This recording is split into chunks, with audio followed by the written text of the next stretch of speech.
In olden times, the Spider-Man lived in the Sky Country. He dwelt in a bright little house all by himself where he weaved webs and long, flimsy ladders by which people went back and forth from the sky to the earth. The Star People often went at night to Earth, where they roamed about as fairies of light, doing good deeds for women and little children, and they always went back and forth on the ladder of the Spider-Man. The Spider-Man had to work very hard, weaving his webs and spinning the yarn from which his ladders were made. One day, when he had a short breathing time from his toil, he looked down at the Earth Country, and there he saw many of the Earth People playing at games, or taking sweet sap from the maple trees, or gathering berries on the rolling hills, but most of the men were lazily idling and doing nothing. The women were all working, after the fashion of Indians in those days. The men were working but little, and Spider-Man said to himself, "I should like to go to the Earth Country where men idle their time away. I would marry 4 wives who would work for me while I would take life easy, for I need a rest." He was very tired of his work, for he was kept at it day and night, always spinning and weaving his webs. But when he asked for a rest, he was not allowed to stop. He was only kicked for his pains and called Sleepyhead and Lazybones and other harsh names and told to work harder. Then he grew angry, and he resolved to punish the Star People because they kept him so hard at work. He thought that if he punished them and made himself a nuisance, they would be glad to be rid of him. So he hit upon a crafty plan. Each night, when a Star Fairy was climbing back to the Sky Country, just as he came near the top of the ladder, the Spider-Man would cut the strands, and the fairy would fall to earth with a great crash. Night after night he did this, and he chuckled to himself as he saw the Sky Fairies sprawling through the air and kicking their heels, while the Earth People looked up wonderingly at them and called them shooting stars. Many Star People fell to earth in this way because of the Spider-Man's tricks, and they could never get back to the Sky Country because of their broken limbs or their disfigured faces, for in the Sky Country the people all must have beautiful faces and forms. But Spider-Man's tricks brought him no good. The people would not drive him away because they needed his webs, and he was kept always at his tasks. At last he decided to run away of his own accord, and one night, when the moon and the stars had gone to work and the sun was asleep, he said farewell to the Sky Country and let himself down to earth by one of his own strands of yarn, spinning it as he dropped down. In the Earth Country, he married 4 wives as he had planned, for he wanted them to work for him while he took his ease. He thought he had worked long enough. All went well for a time, and the Spider-Man was quite happy living his lazy and contented life. Not a strand did he spin, nor a web did he weave. No men on earth were working, only the women toiled. At last, Glooskap, who ruled upon the earth in that time, became very angry because the men in these parts were so lazy, and he sent famine into their country to punish them for their sins. Famine came very stealthily into the land, and gathered up all the corn and carried it off. Then he called to him all the animals, and the birds, and the fish of the sea and river, and he took them away with him. In all the land there was nothing left to eat, only water remained. The people were very hungry, and they lived on water for many days. Sometimes they drank the water cold, sometimes hot, sometimes lukewarm, but at best it was poor fare. The Spider-Man soon grew tired of this strange diet, for it did not satisfy his hunger to live always on water. It filled his belly and swelled him to a great size, but it brought him little nourishment or strength. So he said, "There must be good food somewhere in the world. I will go in search of it." That night, when all the world was asleep, he took a large bag and crept softly away from his 4 wives and set out on his quest for food. He did not want anyone to know where he was going. For several days he traveled, living only on water, but he found no food, and the bag was still empty on his back. At last, one day, he saw birds in the trees, and he knew that he was near the border of the Hunger Land. That night, in the forest, when he stopped at a stream to drink, he saw a tiny gleam of light far ahead of him through the trees. He hurried towards the light, and soon he came upon a man with a great hump on his shoulders, and scars on his face, and a light hanging at his back with a shade on it which he could close and open at his will. The Spider-Man said, "I am looking for food. Tell me where I can find it." And the humped man with the light said, "Do you want it for your people?" But the Spider-Man said, "No, I want it for myself."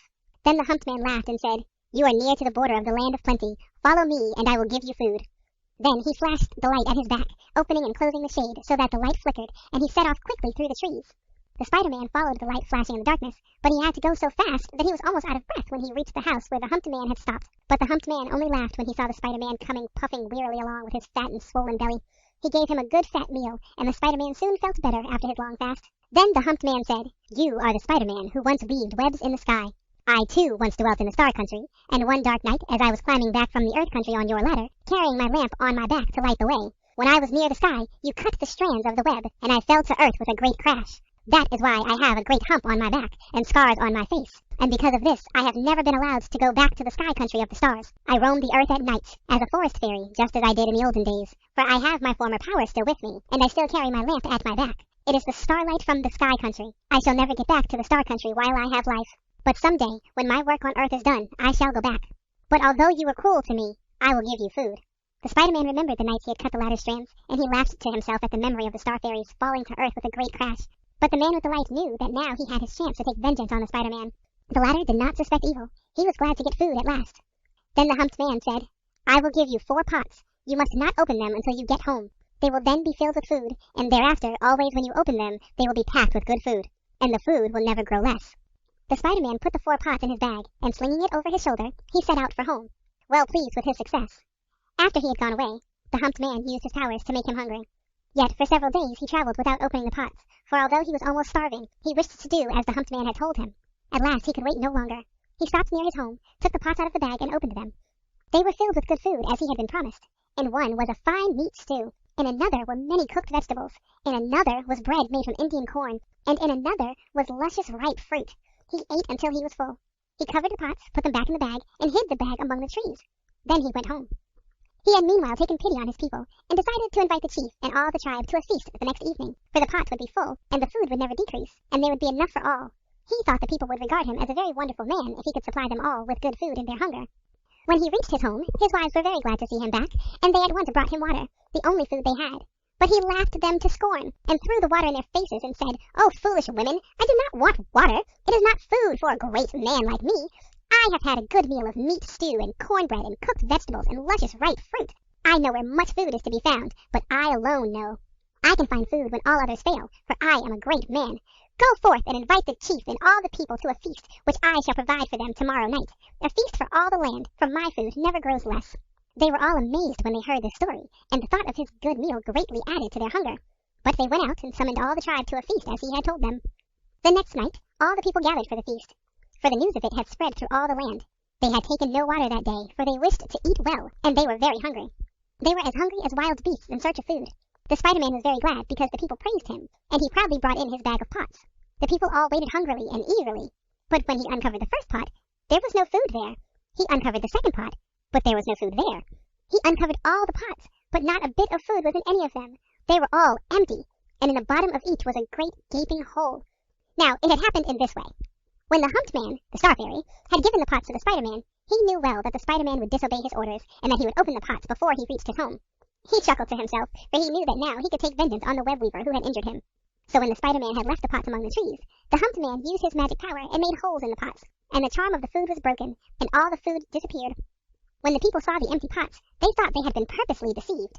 The remains of the food and the smell of stew and of fruit still clung to the pots. They thought the Spider-Man had eaten all the food himself. So in their great hunger and their rage and their disappointment, they fell upon him and beat him and bore him to the ground, while the humped man with the lamp at his back, hiding behind the trees, looked on and laughed in his glee. Then the people split the Spider-Man's arms to the shoulders and his legs to the thighs, so that he had 8 limbs instead of 4.